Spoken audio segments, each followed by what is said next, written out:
Hindi mo na nga kailangan pumunta ng Bikini Bottom para matikman ang Krabby Patty. What is up sa inyo mga afford?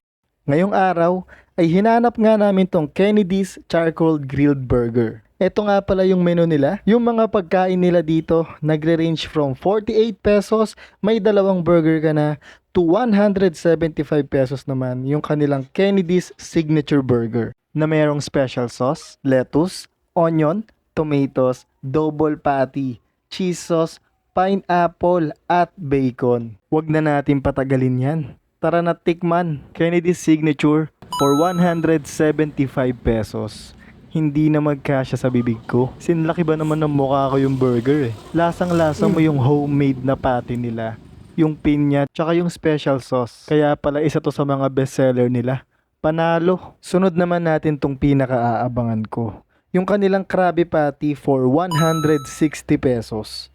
Na meron buong soft shell crab. At legit, hindi imitation. Totoong soft shell crab. Yung lutong niya, dahil yun sa breading na tamang-tama lang yung timpla.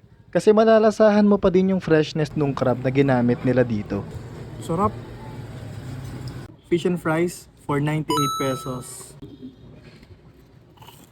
Ito namang fish sticks nila, nagko-complement yung crunchy ng outer layer sa tenderness ng isda. Malinamnam din. Freshly cooked din yung fries at meron pang cheese sa ibabaw. Fish sticks for 55 pesos. 55 pesos oh, ang dami. Kung ayaw mo naman nung may kasamang fries, pwede ka na dito.